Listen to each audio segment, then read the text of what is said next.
Dashcam murah dan berkualiti. Brand apa dan model apa yang korang perlu cari? Nak tahu? Teruskan menonton.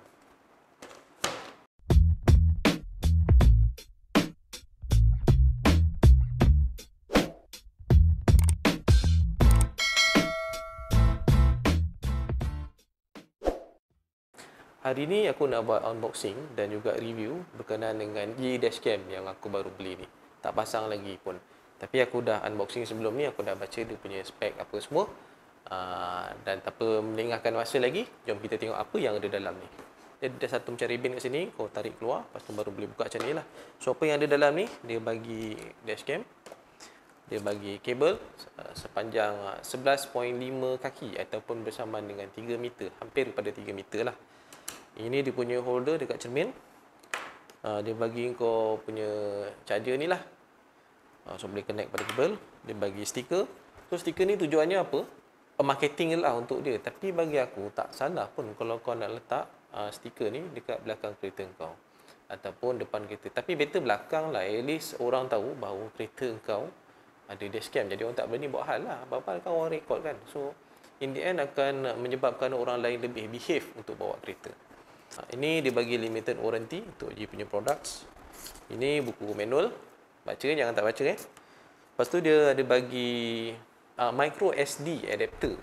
Sebab aku dah beli memory card dia sekali, aku dah masukkan dalam ni. Memory card dia bersaiz 64 GB. Okey. Apakah spesifikasi dia? Okey, spesifikasi dia kau nak tengok senang je. Dia ada kat belakang ni tak silap aku. Ya, betul. Kalau kau tengok kat belakang ni, dia ada dia punya spesifikasi, aku bacakan. Maximum resolution 1920, 1080 dan 30 fps. Tapi kau boleh downsize kalau kau nak record pada memory card yang lebih jimat. Contoh kau nak jimat memory card kan, tak nak pakai space banyak, kau boleh pakai 720, 30 fps. Tapi masalahnya gambar akan jadi blur lah. Biasalah resolution kurang memang macam tu lah. Field of view, FOV, 130 darjah. So maksud dia berapa besar dia punya bukaan dia untuk dia record scene yang ada pada waktu tu lah. Dia ada built-in microphone dan juga ada speaker. Speaker dia tak berapa nak baik. Kau tak boleh nak expect macam home theater punya sistem. Yelah, dashcam aja kot. Lepas tu dia ada video conversion dia H.264. So maksud dia encoding dia adalah H.264. So maksudnya compatible lah dengan banyak-banyak mana player ataupun handset. Kebanyakan semua handset boleh baca dah H.264 ni. Kalau handset lama mungkin ada yang tak boleh lah. Enhanced WDR. Enhanced WDR ni maksudnya wide dynamic range. So maksudnya kalau kau tengok video tu, sebab tu kau nampak awan warna biru apa semua. Sebab dia dah ada dia punya video ni yang direkod ni dah siap dengan auto enhanced wide dynamic range. Sebab tu kau akan nampak video tu lawa. Dia punya berat 2.5 ounces. Aku tak tahu ounces berapa gram. 100 gram. Lebih kurang kot. Storage dia minimum adalah 8 gig hingga 64 GB. Dia kena pakai class 10 punya memory card sebab dia full HD kan. Full HD kena pakai memory card yang minimum class 10 sebab memory card yang minimum class 10 ni dia boleh read and write, dia punya capabilities dia tinggi sikit lah sebab kau pakai video full HD. So memang kena pakai memory card class 10. Kalau tak nanti kejap-kejap record, jap-jap tak record, jap-jap record, jap-jap tak record kalau kau pakai memory card yang lower daripada class 10 lah. Okey, sekarang yang ada dekat dia punya LCD ni 2.7 inci. Dia punya Wi-Fi support untuk 2.4 GHz punya band, single band lah. Dia tak ada, biasa kan kalau Wi-Fi kan ada beberapa band kan. 2.4 dengan 5.8 tak silap ke 5.2, macam tu aku tak ingat. Tapi yang ni pakai 2.4 je lah. So maksudnya dengan Wi-Fi ni kau boleh download kau punya video yang kau record tadi masuk dalam handset, contohnya macam berlaku kemalangan, untuk buktikan bahawa kau tidak bersalah. So kau download video tu masuk dalam handset, tunjuk dekat balai polis. At least kau ada buktilah bahawa kau tak bersalah. Tapi kalau kau bersalah, cepat-cepatlah format memory card ni, jangan cek pasal mengajar benda yang jahat tak baik aku ni. Dashcam ni support untuk smartphone yang daripada Android ataupun iOS, so tak ada masalah. Power source yang dia pakai adalah USB car charger 12 volt. So maksudnya input daripada bateri kereta pergi kat dia 12 volt, dia pergi sini lah. Output daripada sini dia pergi 5 volt, dia pergi pada kau punya dashcam ni. So voltan masukkan ke dalam dashcam ni adalah 5 volt. Okey, so aku dah terangkan dia punya spesifikasi dia. Aku nak terangkan benda lain pula. Berapakah harga dia? Harga dia ni masa mula-mula keluar dulu aku ingat 200, tapi telah beberapa tahun aku rasa dah model ni daripada dulu dah ada, 5-6 tahun dah ada ni. Sebab actually aku dah ada satu benda ni dekat aku pasang dekat Jetta aku. Tapi entah siapa, entah itu hari anak saudara kot, dia main-main jadi dashcam tu terjatuh dan menyebabkan wifi tu aku tak boleh nak download video tu masuk dalam handset menggunakan wifi. So agak menyusahkan lah. Setiap kali aku nak keluarkan video tu aku kena tekan dekat tepi ni kan, keluarkan, masukkan kad reader apa semua, baca dekat aku punya komputer kan. So leceh lah. Aku nak satu video je tapi tak pasal-pasal kena ambil semua video, kena tengok semua video, kena download macam tu, leceh.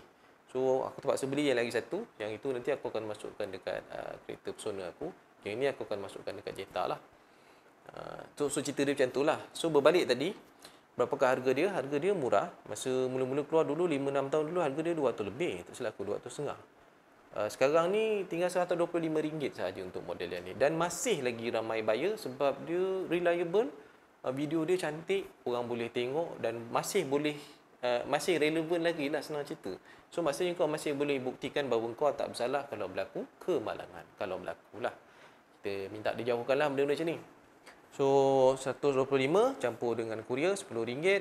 Aku beli memory card RM50. So lebih kurang RM180 semualah berserta dengan kurier.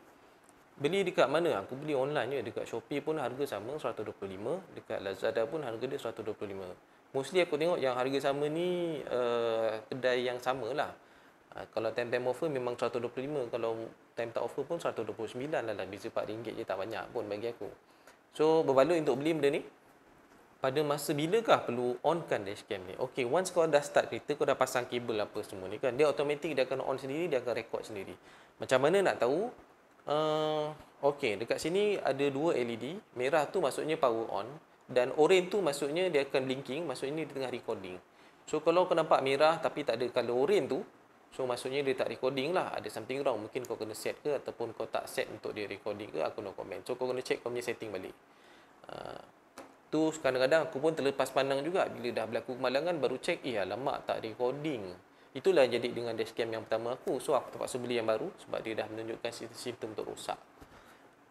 Dan dia pun akan off sendiri bila kau offkan kau punya kereta.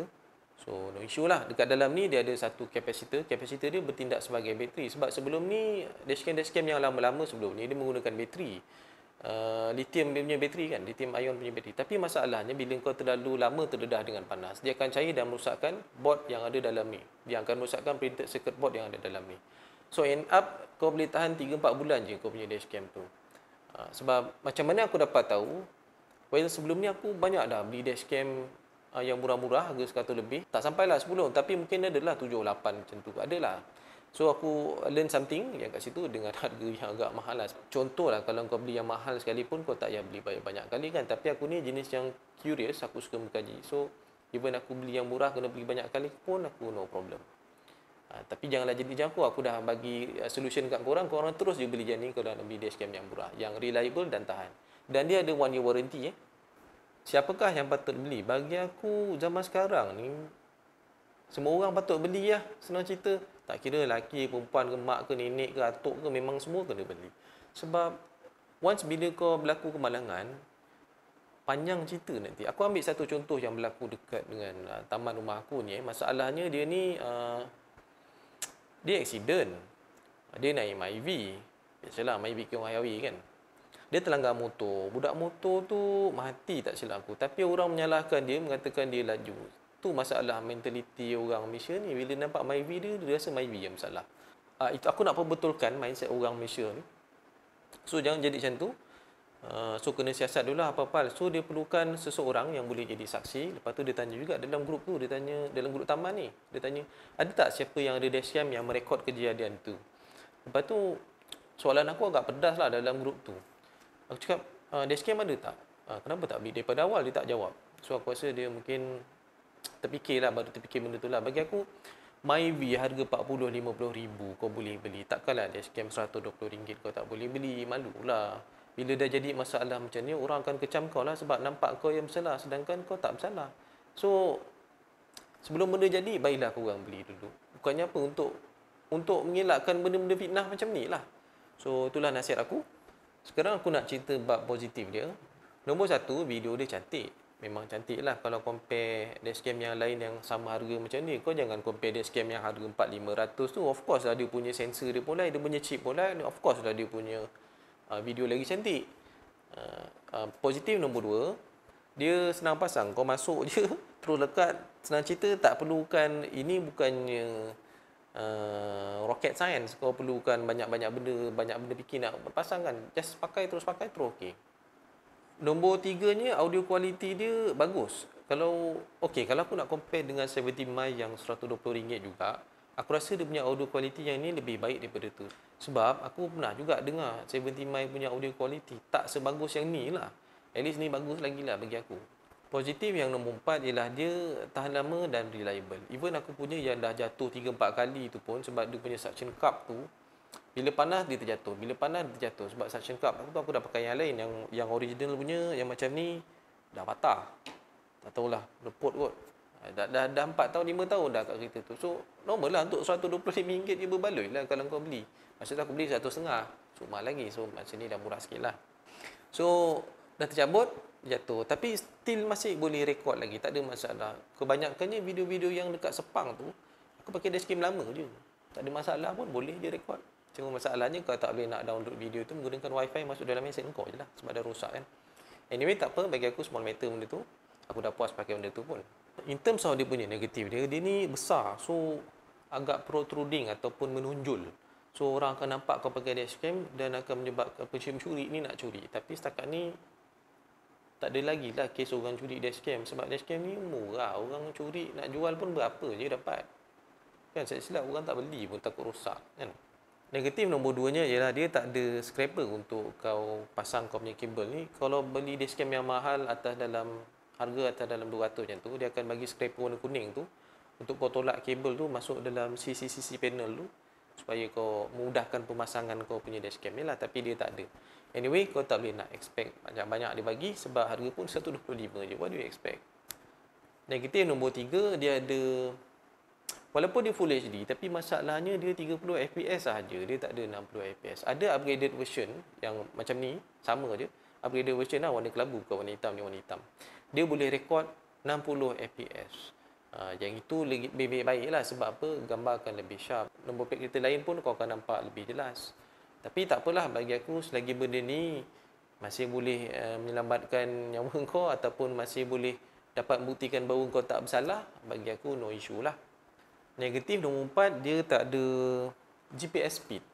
Kalau macam, plan asalnya aku ni nak beli yang 70 mic, yang A500S. So maksudnya ada built-in GPS speed. So maksudnya time kau jalan, time record tu kau nampak GPS speed kat situ. Tapi masalahnya tak ada stok hari tu. So cakap alang-alang aku nak beli dah. Alah, beli je lah apa yang ada. Kebetulan pula ni ada offer. So aku beli je lah yang ni. Aku nak tunggu yang tu. Malas lah. Bukannya tak mampu. Kalau ni kau mampu. Tapi aku macam, aku lebih suka audio quality yang ni lah senang cerita. Dan aku tak risau pun kalau benda ni rosak sebab murah. Tunggu je. Macam aku cakap, aku suka benda ni sebab audio quality dia okey. Okey, setakat ni saja aku punya review. Kalau korang nak beli, korang boleh tengok dekat description. Aku ada letak dia punya link kat situ. Jangan lupa subscribe, tekan notification button. Jumpa lagi pada masa akan datang. Assalamualaikum. Banyak burung. Main lagi burung gagak tu. Suka Burung tu bertinggi dekat wire tu. Lepas tu dia berak cereng. Dah kena gila aku tengok macam tu. Dah. Ni belum kira lagi je ni berak kita Kau orang. tengok tu. Duduk relax dulu kau. Monyet dia tak reti apa-apa. Ya.